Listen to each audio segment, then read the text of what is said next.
So I'm Julia Cumberledge, and I've been asked by the Secretary of State whether I would chair this review, and we're looking at 3 different subjects. Primidos and sodium valproate, which we believe has affected children. There might be an association with the medications that they took, which resulted in disabled children. And then we've also obviously been asked to look at mesh, and particularly in the abdomen for women, women who've suffered from stress, urinary incontinence, and pelvic issues, so organ issues. So we've been doing that. And we've got a very small panel at the top because we had to do a lot of visiting. We wanted people on the panel and our support staff to come with us during all these visits so they could pick up as well, and were very important in chairing different tables. We met people on tables of sort of 10 to a table, and we went round and we heard everybody's story. And one of the things that has come back to us, that people have been very grateful, they've been able to tell a story, their story, and that we've listened and taken cognizance of that. So Cyril Chancellor on my left here is the Vice Chairman, and obviously has been hugely involved in all this. And Sir Cyril is a retired paediatrician, and it's been really important for us not only to have a doctor, but a doctor who's got a huge number of contacts throughout the service. So we've been able to call on all sorts of people that he knows that I wouldn't have known, so it's good. And then Simon Whale is on my right, and Simon is also a panel member, and Simon's been looking at communications, which is obviously critical to this review, and does much else besides, so that's good. And then on his right is Dr. Valerie Brass, who you may have had contact with, I don't know, but certainly Lorraine has, and she is our secretary, and does it extremely well. And then Sonia MacLeod, Dr. MacLeod, who is our senior researcher. So that's us. Mm-hmm. And then we've got support staff here today just to make sure the session runs well. Okay. So I hope that's all right. That's fine, yes. I met you all at Exeter. So I was did you at Exeter? Yes, I was at Exeter. Yes, of course. Yeah, so... I'm sorry, we've seen... No, I couldn't have, Miss possibly didn't remember. Oh, well, thank you for that. And I think Exeter was very useful, wasn't it? It was very good, and I think it was really nice. So if I introduce myself, I'm a counsellor, psychotherapist in my day job. So seeing those ladies have that opportunity to actually talk about it was therapeutic, you know, at the very least. But I was saying to one of your researchers before I came in that hugely aware that all of you guys listening to that kind of horrific stuff all of the time, you probably all need to be in counselling, I wouldn't wonder. You could be right. It's, because I'm usually aware you've heard an awful lot, so yeah. Yes. But yes, no, I did meet you all there, so thank you. Perhaps we could start informal. Okay. And what you want to tell us. Definitely. So if you could start just by saying who you are and why you're here, and both of you would be really helpful. I'm Hayley Martin. As I've just said, I'm a counsellor psychotherapist in my day job. I'm also a former vice chair of TVT Messed Up Mesh. I was also the counsellor support person that people could call, as well as Lorraine. And I'm a remaining member of TVT Messed Up Mesh. And I've sort of worked very closely with Lorraine since 2010. So it was in 2010 that, in sheer desperation as a sufferer myself of pelvic organ prolapse mesh and a TVTO, so I had both worst types of mesh put in me, that I actually scoured the internet to sort of think, God, is there anybody else that's feeling like I'm feeling? And I found the website. And it was hugely important to me because it made me realise I wasn't the only person. And the same, I feel, happened to so many other ladies then that then went on to find TVT Messed Up Mesh, because it took, I suppose, Lorraine, one sort of savvy, curious lady to set up a website, to put it out there just to see whether anybody would be interested, or if there was anybody that was out there suffering as well. And from that, it was very clear that there was a lot of ladies. And I suppose it needs to be acknowledged that Lorraine was actually the very, very first mesh support information website group that ever emerged in the very beginning. And I know she had close links with who ran the mesh group in America. And I think from that she sort of started up her own group. So in that time of Lorraine doing all the research, sitting at a computer, spending hours, you know, we would pass information between each other, we would find new things out. A lot of the stuff we were finding was coming from America. So even from some sufferers in America, they were sending information and telling us, you know, this is what's happening here. And it was all very new to us. We didn't have an awful lot of things that we could advise people for because we're not medical, but we came from a perspective of offering a shoulder to lean on, somewhere where people could come and cry and talk about what's going on for them. And from there we opened up a message board which ladies then could actually put a topic on and talk about certain topics with each other. And some of the ladies then became members. So not everybody who actually sort of went on the website became members. Some of them used it just for information. But in total members, we had over 600 members who actually were members. And we also, out of that, Lorraine and I have worked out that we answered 10,299 emails between us, and that was in Sporting Ladies. I don't know how many phone calls. I wouldn't say it's as many.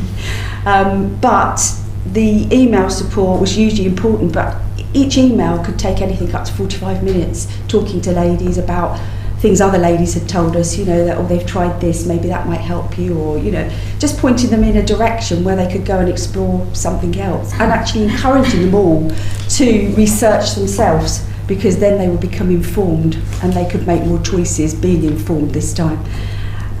So I think I was quite shocked to find that was that many emails. It kind of never felt that many because it was spread out over quite a long period of time. But, you know, each one was done with care and with love and with, you know, support. And we did feel very, very, you know, welcomed by those ladies. They told us how much and how important it was to them, and they don't know what they would have done without us back in those early days.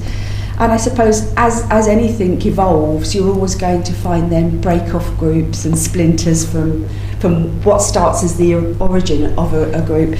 But I think standing on its own, TVT, Messed Up Mesh, it actually did the beginning. It started all of this ball rolling as we sit here today. And credit goes to Lorraine for that. Ladies would ring, and I would get phone calls on Sundays and bank holidays and weekends and the night time, and sometimes it would be hours and hours of talking to ladies sobbing down the phone, trying to calm them down, trying to tell them that they will find a life even though it feels like they haven't got one now, trying to point them where they needed to go. Sometimes that was hard. It was really hard dealing with some of those phone calls. Also trying to have a life of my own. I have 4 children, trying to work with ill health. It was hard doing all that, but it was worth it, because it was worth it to establish the fact that actually we all needed to have a voice, which is kind of what this has all been about, really, you know. I felt that it was important to share some of those statistics because they surprised me, really. And I think it was very clear in the early days that Lorraine and I realised this was a twofold problem, really. It wasn't really just about stress urinary incontinence devices and pelvic organ prolapse meshes. It was also the fact that we were using deeply unsuitable materials to be putting in delicate areas of ladies' bodies. And, you know, the fact that we all know that it was being put in an area that's a clean contaminated area, and therefore bacteria was being dragged through to the site where it was then to lay, and that sort of stuff. And also the twofold problem being the fact that at the time the training was so minimal, and the knowledge by surgeons was so minimal, and both things are the most important points of this, that actually both of these things were wrong. It wasn't a good device, but the thing that made it more complicated, I think, was the fact that actually, because we have multiple manufacturers, and a lot of the ladies have brought this forward saying, you know, it would have been easier had it been something like hip replacements, had it been breast implants, you could have said, well, it's this particular manufacturer, that's the problem, deal with it. It's complicated, the issue, the fact that there's been so many manufacturers, and the fact that the devices have actually been manufactured here in the UK, but also been manufactured in the USA. And so therefore it made it a global problem, really, a global problem. We spoke to ladies from abroad, USA, UK obviously we supported, Scotland, an awful lot of ladies in the early days before Scotland Group was set up. We spoke to a lot of those ladies who were members of TVT Messed Up Mesh. And Ireland, who've now got their own support group, we spoke to a lot of ladies and supported them in Ireland. France, Belgium, ladies were all contacting us, talking to us about what we knew. And incidentally, an awful lot of hernia mesh sufferers too, who didn't seem to have somewhere to go. And there wasn't any sort of support group, there wasn't anybody setting anything up for hernia mesh sufferers who were having problems with mesh too. So in those early days, it was a bit of a mire. We didn't kind of know what we were doing really. We were trying really hard just to support lots of people.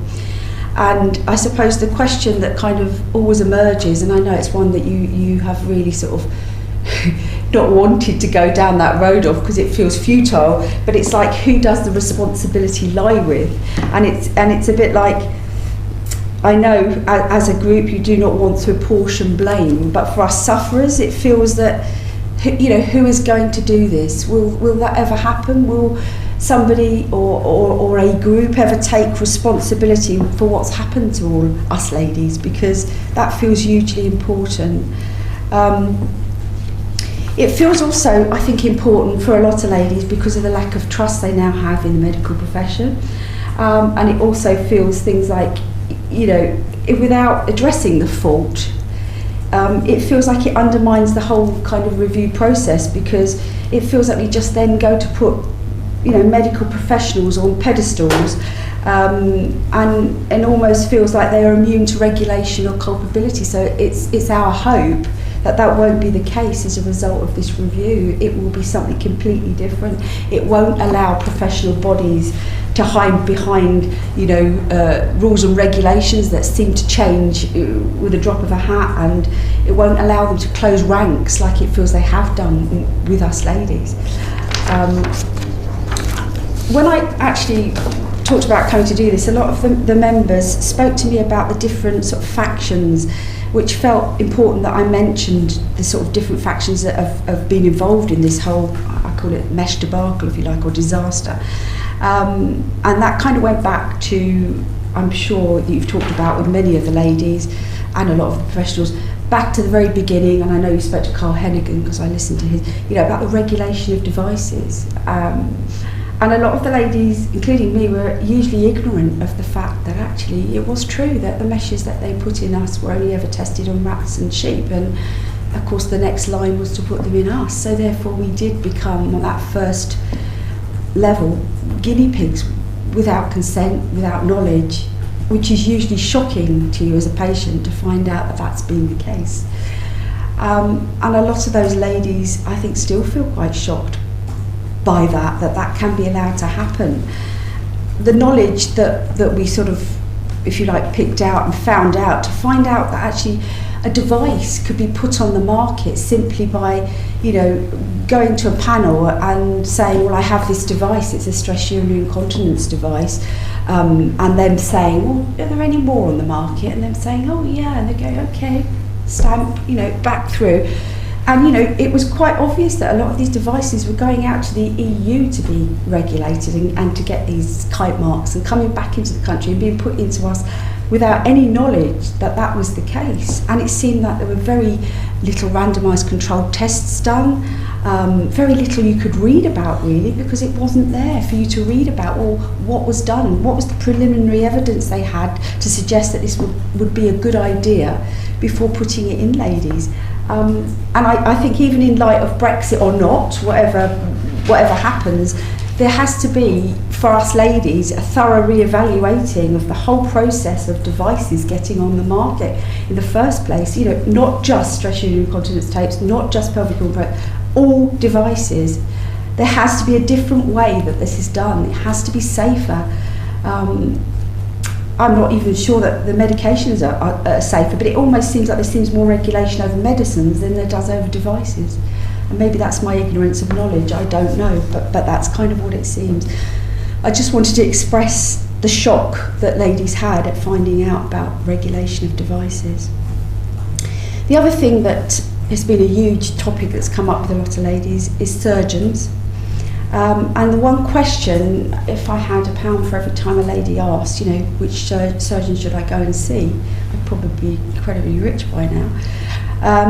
And it's really an impossible question, well, it was an impossible question, and still is for Lorraine and I to answer that, except to share experiences that we have had, experiences that other ladies have shared, and, you know, treatments that they've had of surgeons. That's all we can share, because we don't have the medical knowledge in order to sort of recommend, if you like. I think it's clear that many surgeons in those early days, I'd like to think it's not the case now, but in those early days, there were a lot of surgeons that were clearly putting in TVTs and pelvic organ prolapse meshes in one NHS setting, and then the next day they were in a clinic somewhere else that was either NHS or private setting doing removal surgeries. And you know, performing those explant surgeries on ladies who'd significantly been injured by those devices, but then also going back to other clinics, putting them in other ladies in the knowledge that there were so many ladies that were injured because they were actually in tertiary clinics. And, you know, tertiary clinics are set up when there's quite a lot of people suffering with a problem. So back, way back in those early days, it was there, the writing was on the wall, the evidence was starting to emerge, but it was usually sort of damped down and it was totally sort of put away and not ignored. It seemed to me, and to a lot of our ladies, incredibly unethical that a surgeon can think it's okay to be actually doing massive amounts of implants in one setting and then in another, you know, doing loads of removals, but the key bit being the bridge that meets the two is that the ladies who were then having them put in were not being told, you know, well, actually there is actually a possibility this may go wrong, or there's a huge statistic at the moment, we do have tertiary clinics. There wasn't that transparency, and there needed to be that transparency, because many of those ladies would never have decided to have those devices put in them had they known that. So I think right back at the beginning, surgeons need to look at why did they do that? Why did that happen?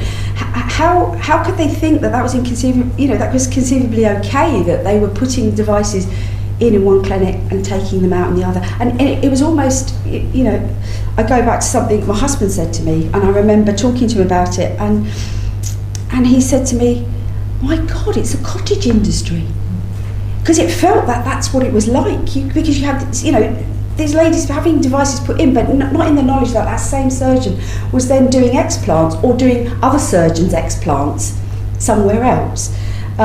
So huge lack of transparency, and at the time, and maybe still now looking back, it seems like it was a bit of a cottage industry. It seemed like some surgeons were set up for life, for the rest of their life to retirement, doing explant surgeries. They could be in business for that, you know, just doing that alone. Yeah. The other thing I suppose would be to say that I looked at the letter and it jumped out at me, the letter that went out from NHS Improvement and NHS England, dated on the 29th of the 3rd, 2019, and something that came up from the ladies. It said in section A the things that had to be met, and it said surgeons should only undertake operations for stress urinary incontinence if they are appropriately trained and only if they undertake operations regularly. And I suppose the questions that I don't expect answers to, but the questions I and many ladies have in our head is, this feels like an acknowledgement, you know, is this an acknowledgement for the fact that surgeons were undertaking these operations and weren't appropriately trained, because that has turned out to be the case. You know, it's turned out to be the case that significant ladies have been injured because these people weren't properly trained. And it wasn't really okay. I don't understand how it's ever been okay for any surgeon to operate on any patient at any time when not appropriately trained. So, what is appropriately trained? I think that's a word that needs to be defined. For each surgery, we need to know what appropriately trained for that is. Is it in hours? Is it in surgeries that you do? Is it, what is it? Because it's all very well now saying they need to be appropriately trained after the event when so many people have been injured. And very harsh for us to hear when actually we've been guinea pigs, most of us, twice or more over, even when it comes to explanting surgeries. I don't know how surgeons, become experts at something that was never intended to need an expert for. So, again, they only become experts by practice and practice and practice. We all know that these medical devices were put in the body never to be taken out, and they were intended to be a permanent device, and so therefore it was a new thing when surgeons decided that ladies needed to have some of this mesh removed. How do we do it? What do we do? And I think some of them just dived in and started doing removals. Some of them, in fairness, it was because they wanted to help the ladies. I've got no doubt they had an honourable thought behind that, but actually in reality I do think some people got a bit carried away with themselves, and ladies then went on to be significantly injured further from mesh explants as well.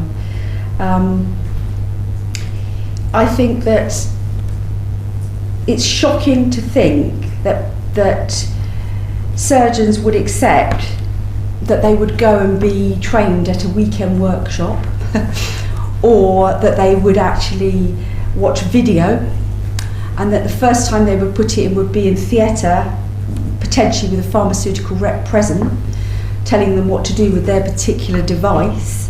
And we know this is true. How do we know this is true? Because actually ladies have told us when they've got their hospital records or managed to get their hospital records, there on the notes it actually says who's present in theatre, and present in theatre have been pharmaceutical reps without the consent of the patient in theatre, which is quite worrying to think that us ladies didn't know that. I suppose the implication now is that how do we hone these skills? It's more practice on more patients, and that does severely worry me, because the skills of the surgeons are key. It needs to be honed. We need to grab any bit of information we can get from any source, any medical department in any part of the world. America seems to be quite ahead of the game. Let's get some of these surgeons over. Let's get them training our surgeons. Let's get them looking at what kind of things are they doing that were helpful, that could help us here. Because I kind of feel that, and maybe I've got it wrong, but the UK seems to do this let's all close shop and put all our heads together and we'll come up with an idea. And it feels to me, if there's ideas out there that could help ladies, why are we not employing that? Why are we not getting that in? Why are we not buying that support in to actually go, look, this is this guy, he's been doing these for 10 plus years. He's going to tell you how great it is and the pitfalls as well. And you're going to learn how to do this the best way you possibly can. Instead of just having surgeons, as has evolved here, that have become, I suppose quite a lot of them, self-appointed experts due to practice. And along that way, some people have fallen by the wayside, having been practiced on again. I'm always going to be, and I think many of the ladies will always be, utterly mystified that so many surgeons whom we would consider to be intelligent, professional, and ethical human beings would train at a new procedure and yet be so utterly blind about it, without any personal research into it, or looking at efficacy or adverse events. We just so blindly go in and do these treatments. And it actually shows me what blind faith some surgeons have in manufacturers and pharmaceutical companies. And should they? Maybe they need to ask themselves that. Should they have such blind faith? Is a pharmaceutical's word going to be enough to a surgeon? I'm trying to think, if I were a surgeon on a professional level, I don't think it would be. I think I'd need to know this was okay. I'd need to know it wasn't going to harm somebody. I need to know whatever it was that I knew, all I needed to know about that device if I was going to implant it in somebody. But hey, surgeons have actually, in some respects, it feels like some surgeons have become automatons, not listening to feedback from patients or anybody else, colleagues or patients or reports, just going headlong. And I do wonder what pressure is put upon them from hospital trusts also, in order to perform surgeries, if you like, bottoms in beds, ticks on boxes, okay, we can do 100 ladies with these mesh tapes as opposed to, 20 Culp suspensions. Versus money, it's cheaper and it seemed easier, but it's not. It's cost thousands and millions of pounds to the NHS, and will continue to do so for many years. I think for us ladies, we would like surgeons in the future to do their homework. We would like them to not just do weekend workshops. We would like to know that when we're going in for a surgery and we're signing on that piece of paper, we know everything there is to know about that device before allowing anything in our body. I think it's a salient point that it's been shared, or is being shared by a lady, that in her hospital trust there were actually over 50 ladies significantly injured out of 100 ladies that were taken to a clinical review. And the interesting fact was the clinical review was only put in process at the point when the First Lady put a case, or a case was put in the court diary as it is a legal case. And then the hospital jumped into action. But that surgeon had actually been maiming people willy-nilly. At what point, I suppose, I feel like I'm on my soapbox now, but at what point does a surgeon realise that perhaps they do not have the requisite skills that's required to actually carry out these surgeries? It almost feels like there must be some really big inflated egos out there that don't seem to realise, because I'd like to think as a human being, if I kept doing things and I had people coming back, I might be thinking, I'm a bit worried, is it me, is it that, I need to find out, because I can't be doing this. So that was kind of the bit on surgeons that was brought up by ladies. And I should go on to a short bit really about hospital trusts. At what point does a hospital trust also take responsibility for those surgeons that work for them? Same sufferers shared the fact that they had an appointment to see the CEO at the hospital. As a result of the clinical review, they felt that they would like to see the CEO. And they put to the CEO in the hospital trust, how could so many patients be so significantly injured by one surgeon and it go unnoticed? To which the CEO replied, I have 360 surgeons working under me. I cannot be expected to watch every single one of them.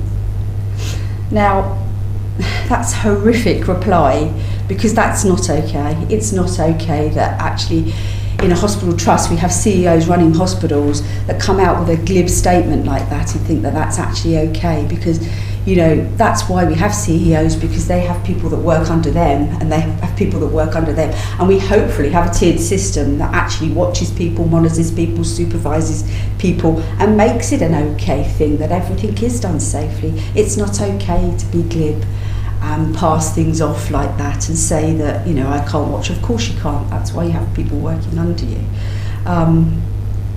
What systems are there in place for auditing surgeons and their outcomes? It seems very sort of thin on the ground.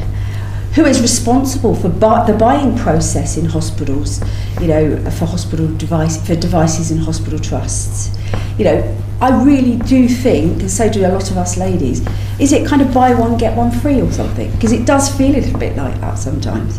All blindly taking the word of pharmaceutical companies without conducting any of their own research in-house that I'm aware of, before they actually take and buy these devices in, sometimes changing manufacturers that they're buying in. Where is the documentation to say why they chose one device and then suddenly a year later they've swapped to a different device? Is it because the other device didn't work, wasn't good, but they're not declaring that, they're just going to buy a different device in and start putting that one in people? What are those deciding factors, for a hospital trust? in buying in devices, is it based on good deals and money? I'm sure it probably is. There's probably something in that. But the questions us ladies have now are, who is regulating throughout all of this? Who is regulating it now? And what assurance will we have in the future to know that hospital trusts will adequately regulate the kind of devices that are coming into their hospitals? Because that's what we need to hear, we need to know that. Also, I think part of a hospital's responsibility is obviously the keeping of things like theatre notes.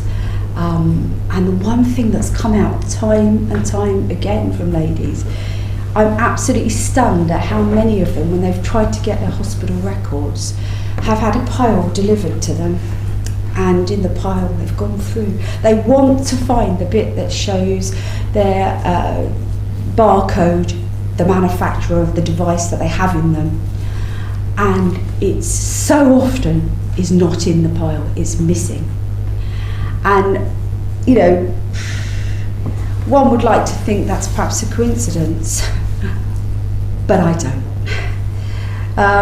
I think it's far too much of a coincidence that would be the case, that so many ladies cannot access that piece of paper, because by not having that piece of paper, it prohibits them reporting their adverse event to the MHRA.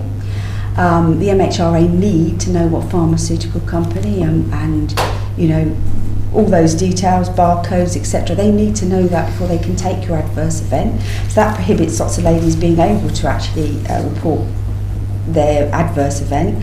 And the other thing is that these ladies haven't got this barcode, this pharmaceutical, this manufacturer details to then go on it. And if they would like to pursue a legal case, they're on a sticky wicket. They come up against hospital trusts who are saying, I don't know what device we're using. Then, I can't tell you.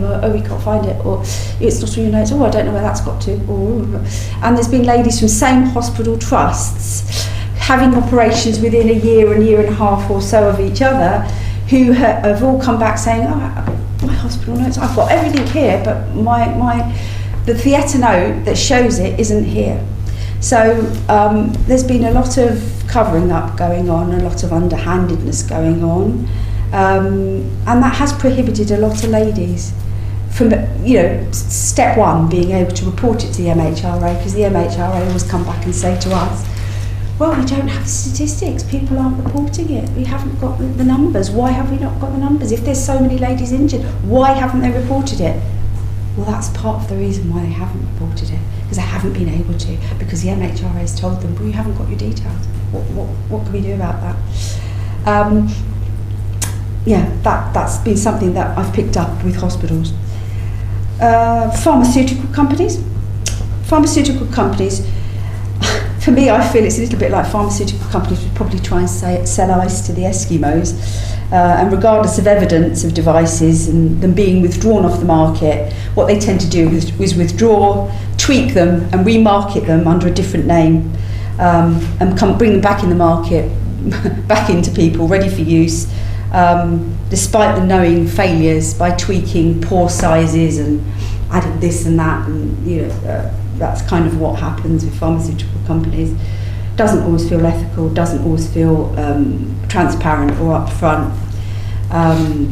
We know in the past, I hope it's not happening now, but we know that hospital trusts have been offered great enticements, and so have surgeons. We also know that some of the largest conferences that have been held by some of the leading sort of, professional bodies, if you look even on the websites when they advertise them, at the bottom it will say things like have been funded by various pharmaceutical companies, which I find completely crass. So they don't feature very high in my opinions, really. MHRA. Ooh, this is a good one. I actually looked up the MHRA. I know what they're supposed to do. And I read a definition that said is an executive agency of the Department of Health and Social Care in the United Kingdom, which is responsible for ensuring that medicines and medical devices work and are acceptably safe. Sadly, this is not the experience of any of the mesh sufferers. The MHRA did not ensure our medical devices were acceptably safe for us, and I question whether they've done the same on many other devices. Back in 2012, so 2 years after Lorraine, I joined sort of hands with Lorraine to help the ladies. Lorraine wrote a letter, which I'm sure you've got in all the package of evidence that she's given to you. She wrote a letter to Mr. Cameron, who was the then Prime Minister, and the Department of Health. A very comprehensive package giving lots of detail, lots of statistics, all our members, etc. Department of Health then passed it on to Dr. Susan Ludgate, who was Clinical Director of Devices and Medicines and Healthcare Products Regulatory Agency at the time, and she agreed to meet us, and we did in fact actually meet Dr. Susan Ludgate at Lorraine's home in Bristol.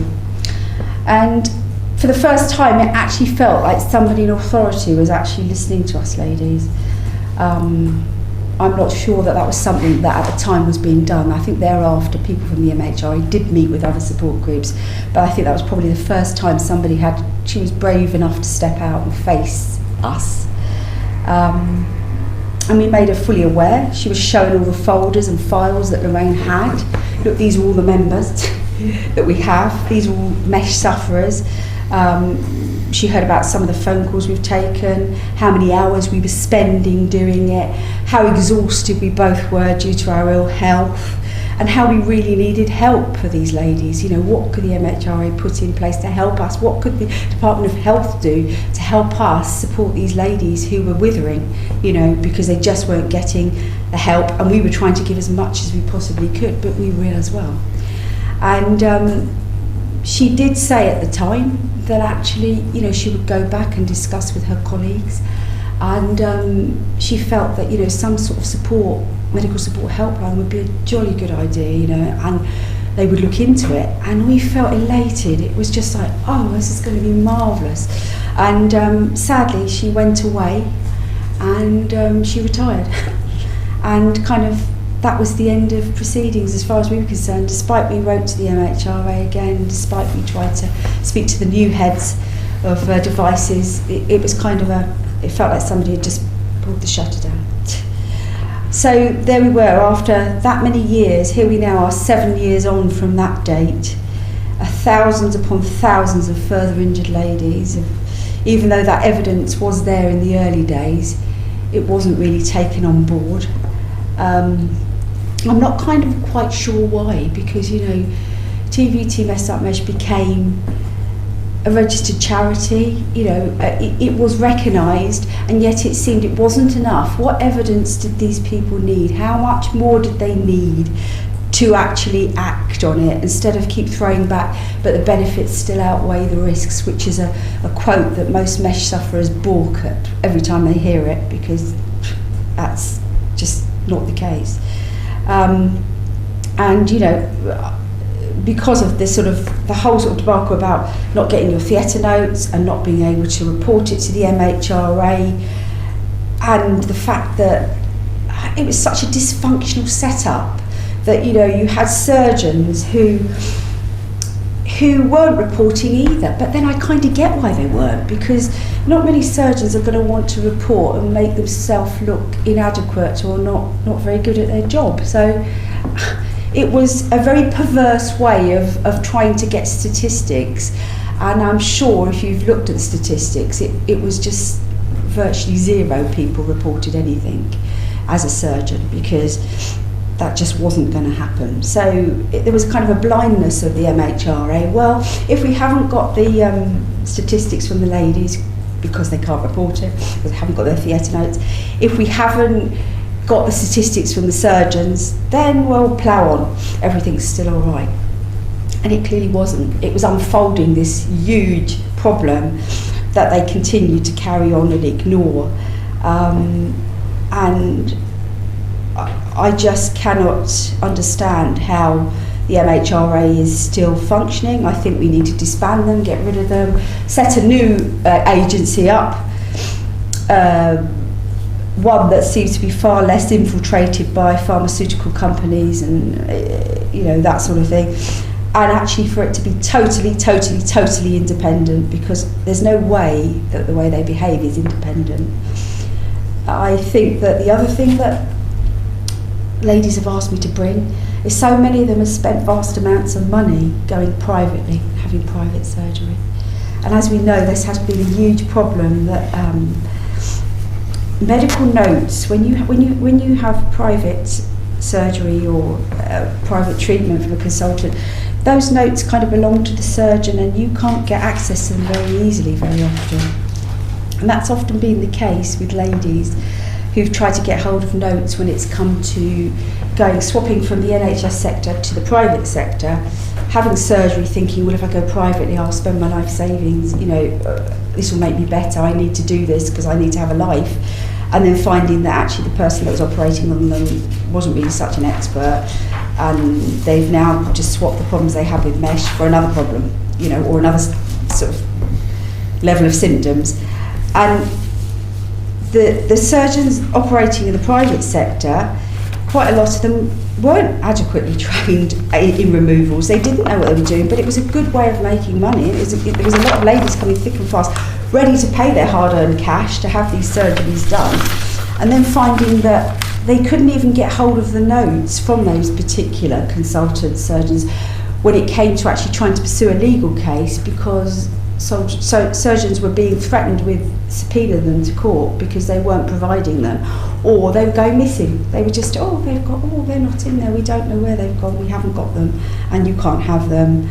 And there did seem a lot of cover-up going on there, a lot of cover-up with ladies who were trying to find the evidence to support their cases in the legal term, and actually not being able to actually get the evidence from the next surgeon who saw what the last surgeon had done and just covered the back of the last surgeon, and all big cover up, no paperwork, no case.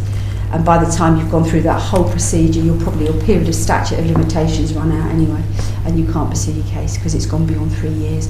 And that's something that's been very sad for a lot of ladies, because at the time of them realising, one, that they had a huge problem and that they needed or wanted to pursue a legal case, it was quite hard to find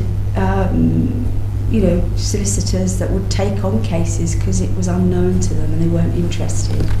And then of course the minute you had one that would take on a few cases, all the rest jumped on the bandwagon, and it was like suddenly you had every solicitor saying, we're experts in mesh cases and we take mesh cases on.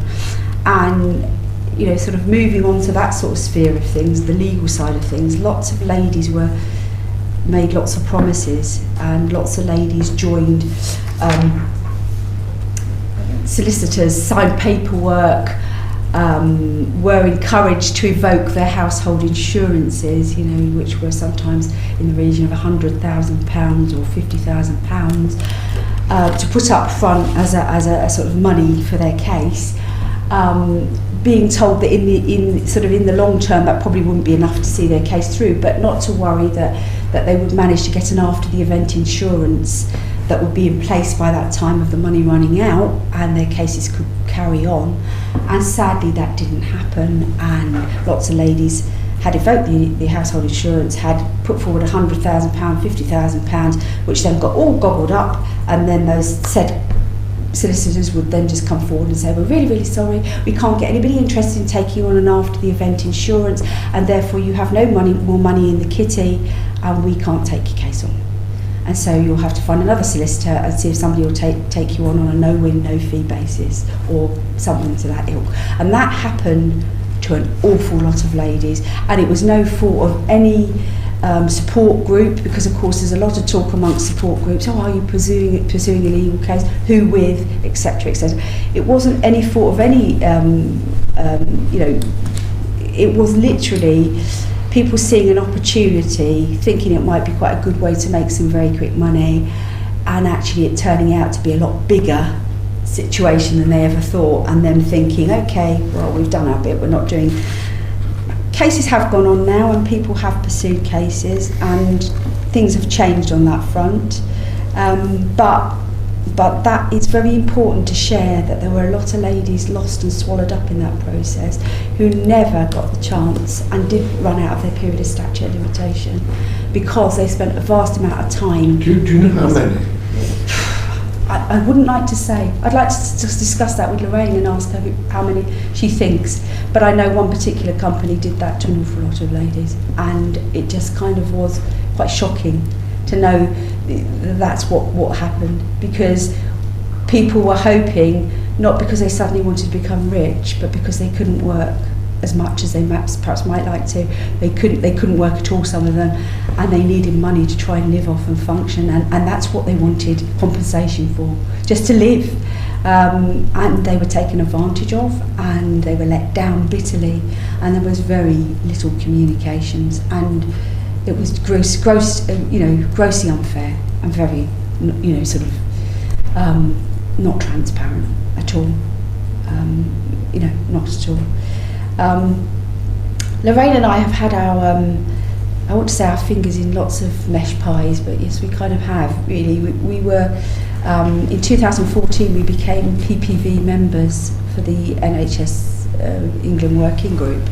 And I think the most shocking thing that I discovered at the meeting, one of the meetings, was to find that we were still going around in this circle of, why have we not got the numbers, say the MHRA? If there are so many people injured, why do we not have those numbers? And us ladies saying, well, we can't report it because we haven't got the codes and we haven't got our theatre notes.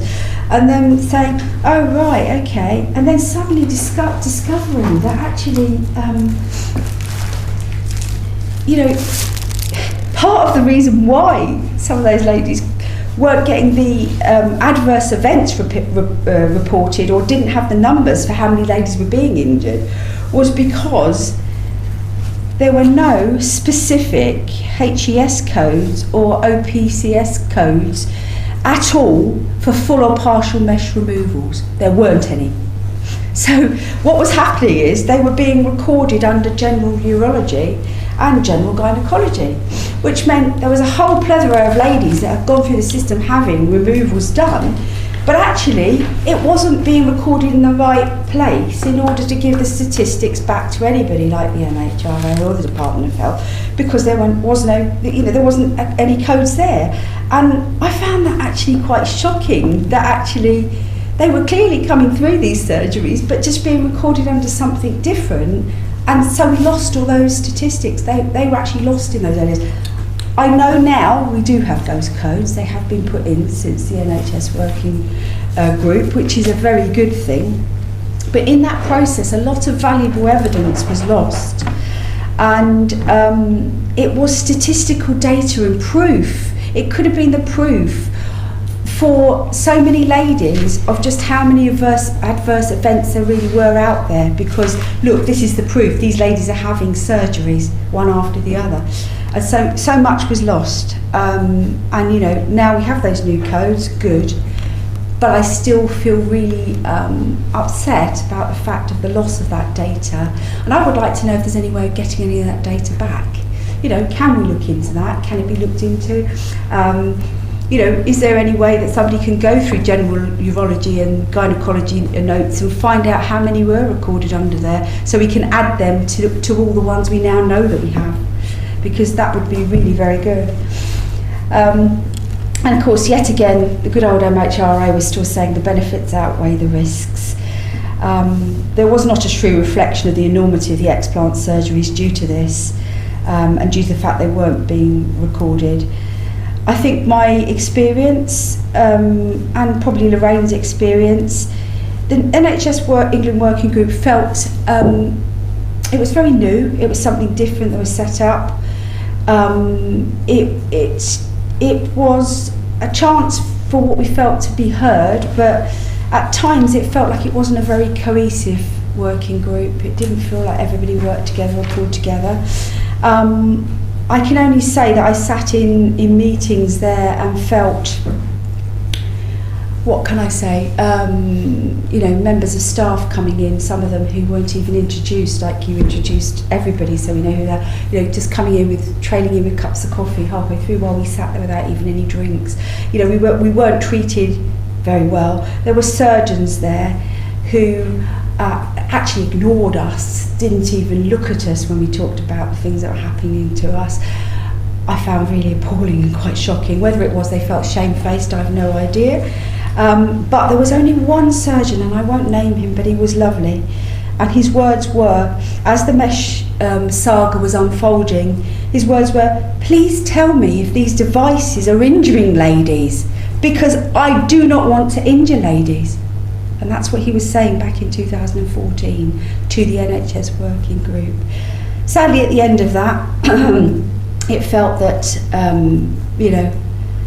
I think what we got back as a report was hugely disappointing. It didn't go anywhere near to expressing the enormity of the disaster. Unlike, unlike when you got involved, and the minute you did and realised the enormity, the pause was put on. For me, that pause could have been put on then, and that would have saved so many ladies if that had been the case, and it wasn't.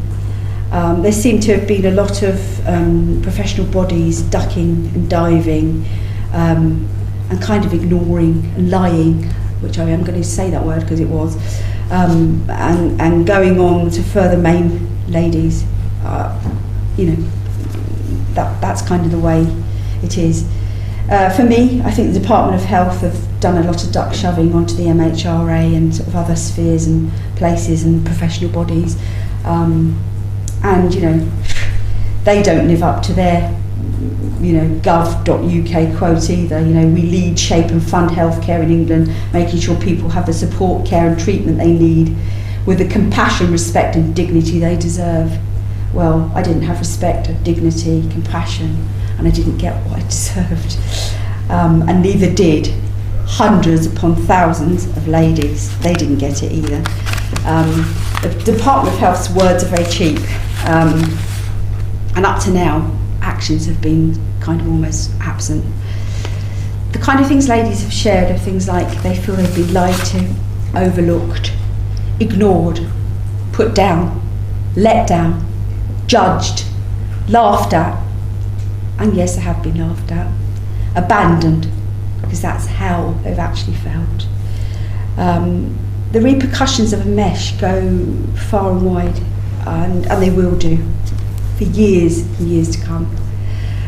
Ladies being promised that they're having full mesh removals, and I know this has been brought up to you before, and then finding out they've still got mesh pieces in, because quite honestly, I don't come from a medical background, but actually any sane person must be able to work out that if you put a device in that's supposed to be permanent, it's quite unlikely that you'll be able to get the whole lot out. So therefore, saying to ladies you can have a full mesh removal, I think is kind of bending the truth slightly.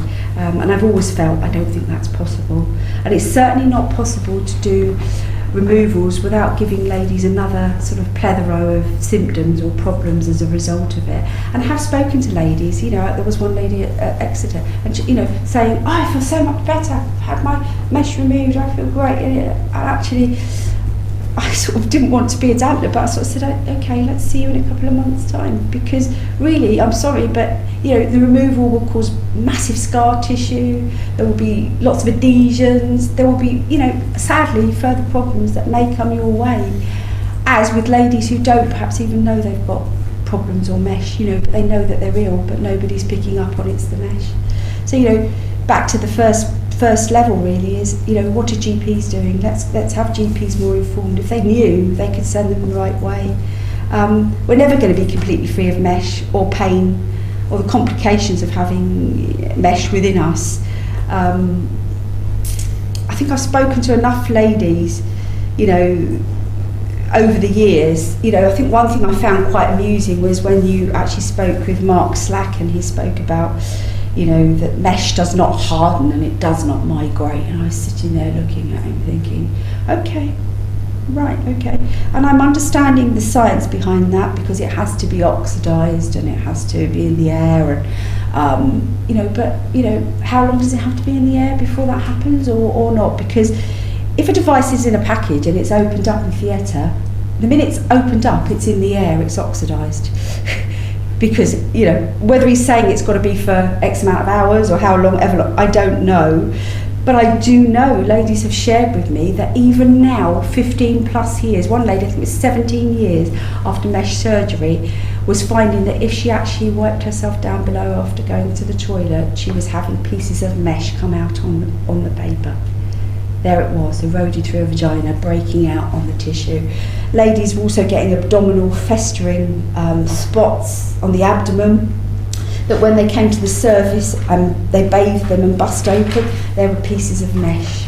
So, you know, ladies aren't lying. They have pictures of it, they have photographs, they have proof, they have it in little containers. This is the piece of mesh that came out of me. It's proof that it does happen. So, you know, it's not necessarily true, and yet again, it's one of those things where sometimes amongst the professionals you feel like you're utterly disbelieved, or that you're telling a tall story, because why would you? You know, what would be the point of telling a tall story?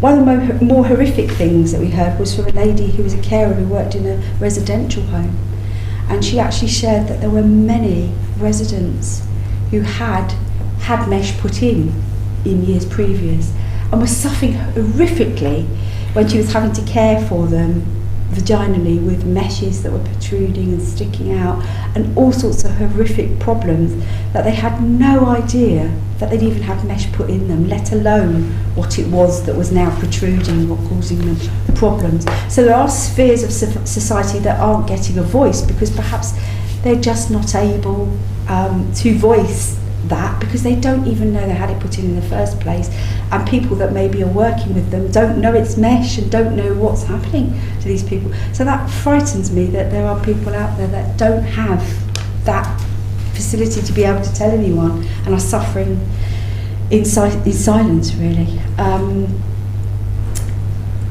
The other thing one lady asked me to share with you is, and it seems really important because she isn't the only lady this has happened to, is that sometimes us mesh sufferers would like to go on holiday. And, you know, sometimes we think we might take a trip and then we try and get holiday insurance. And one lady paid £800 for one single return trip to the USA on top of what a holiday cost her, because that's how much insurance companies are making out of mesh sufferers. That's a lady who was a mesh sufferer, has suffered very severely, is having a life of sorts, wanted to have a holiday, but actually because of her mesh problems, because you know, she had to have surgery, because she has ongoing issues with her mesh, because, you know, all of these things that I thought would be relevant, like had she recently been in hospital? No, she hadn't been in hospital or hospitalised in many years. You know, had she been to the GP with anything to do with a, you know, mesh related? No, but insurance companies are ramping up the prices of insurance policies on people like us who would like to have holidays sometimes. It would be jolly nice to go away and just try and forget and have a peaceful sort of holiday somewhere. But actually, when you're faced with an £800 charge just for doing something like that, or, you know, it potentially less, it could be, you know, less if you're going to, I mean, I think I've paid in the region of 400 myself, 400 something pound, to go on holiday because I'm such a risk. That's not right. It's not right. We're being taken advantage of, even in the insurance sector. I understand if you've been hospitalised in recent months prior to going on holiday. I understand if you've been, you know, at your GP every waking moment talking about mesh. But actually, lots of those ladies haven't, and actually they're still being penalised. So I think that that's something that really does need to sort of be brought up. As far as the recommendations are concerned, some of the things that ladies have thrown at me for recommendations. So availability of tertiary clinics, which I know is something that's been talked about. They need to be availability of tertiary clinics. They need to be within easy access and, you know, have shorter waiting lists, so we need enough of them. Because it is hard as a sufferer travelling any long distance, and it is hard if you've then got to have surgery very far away from home, and a lot of those ladies have had to do that. So therefore having you know, a tertiary clinic plus surgery somewhere more local would obviously be so much better. And I know it's costly and I know all of those things, but there does need to be an availability.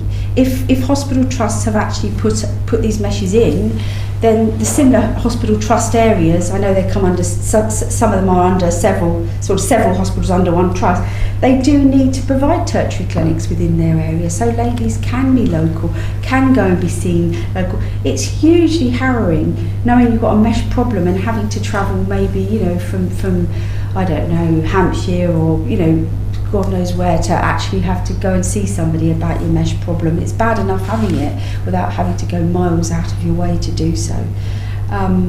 Robust systems for hospital trusts, properly audited surgeons with performance outcomes. It would be good to have independent auditing services, regularly visiting hospitals to challenge and check that these processes are in place. I know it might be usually inconvenient to surgeons, but actually, you know, if they're doing their job properly, they shouldn't have anything to worry about.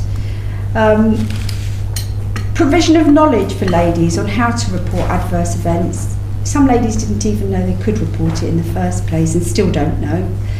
I've said about greater knowledge to GPs. The lack of GP knowledge has created lots of merry-go-rounds for ladies where they've been sent for physio and various other things, all before anybody goes, oh, is it mesh? Oh, it might be mesh. So, you know, better informed GPs, better informed accident and emergency departments, because there have been times back in the early days of mesh problems where ladies have actually ended up in A&E departments, and you've been faced with, you know, and I say poor A&E doctors because I realise just how much pressure they are under and how hard they really work. You know, faced with somebody who's got mesh complications and then looking at you thinking, have some gas and air. Would you like some morphine? I don't really know about mesh. And, you know, they've been really honest.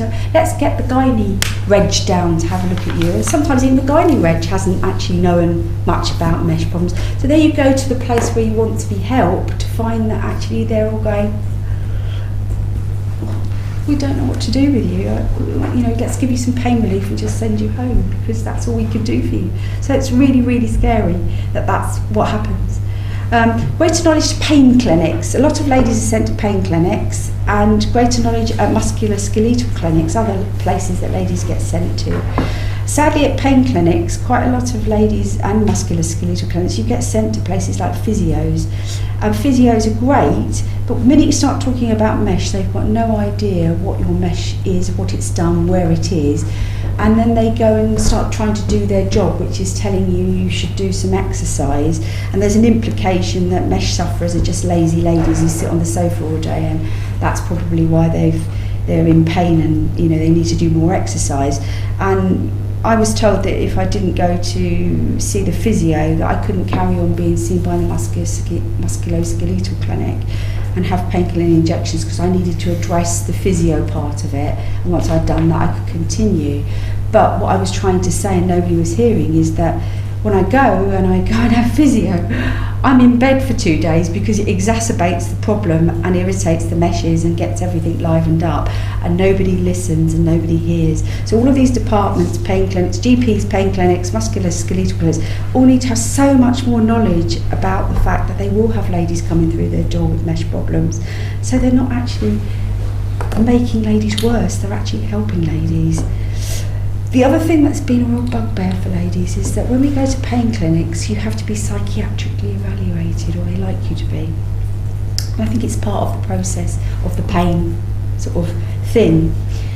And due to the treatment that we've had by some sort of doctors and surgeons and stuff, it's really difficult because, yes, of course, it does affect you mentally. It does make you depressed. It does make you feel very low. And for some ladies, it's made them feel usually suicidal.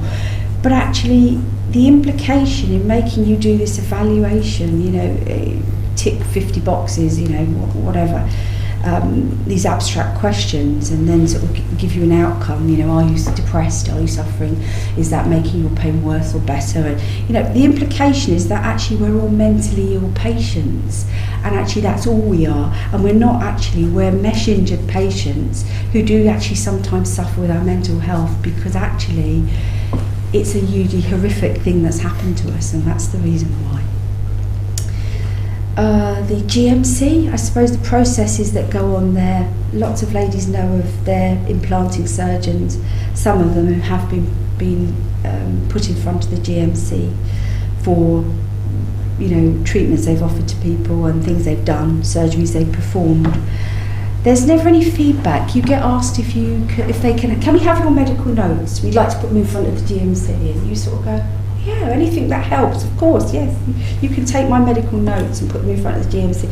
But then you never get any follow-up, there's no feedback, you're never told what the outcome is. I know you can go online and sort of read, but quite often the feedback from the ladies that I have known that have given up their medical notes to GMC over adverse events that have occurred to them is that the surgeons have been put back to do some retraining. And they've been put under supervision or to work under supervision for a short period.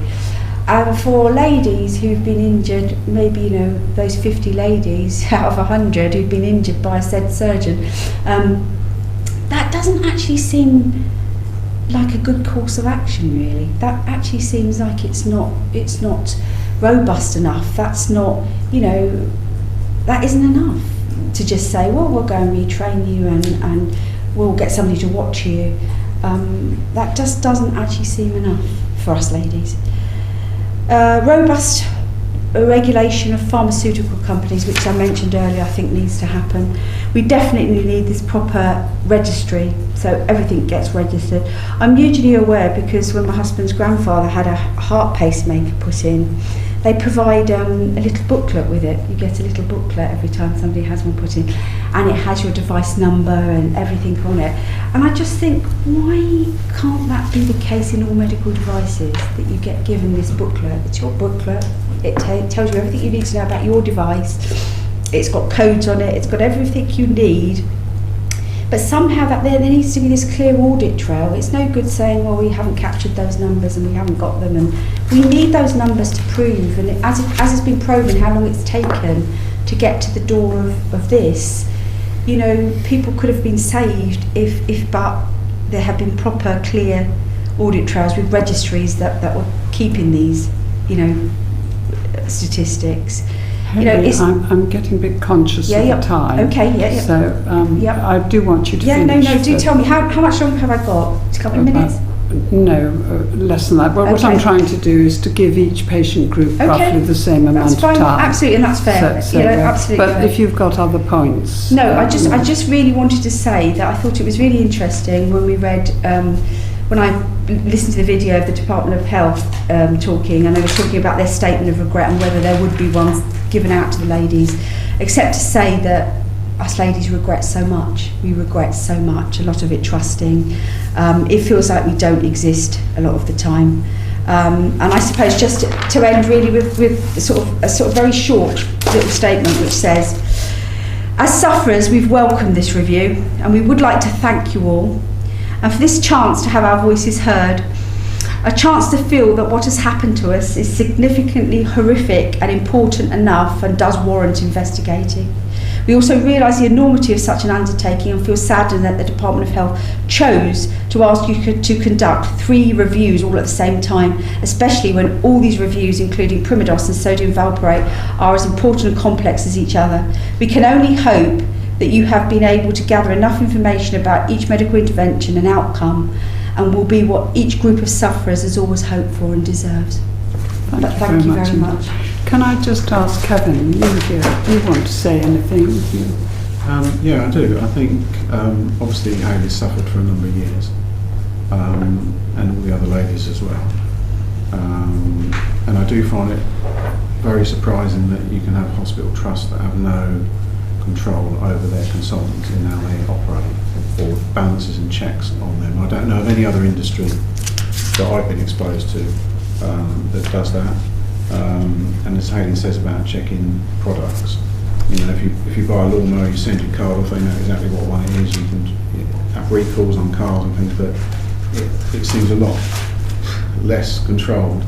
And I think also for me, having spoken to other, you know, husbands, partners, etc., it doesn't just stop with the ladies. It affects their whole family and extended family quite considerably.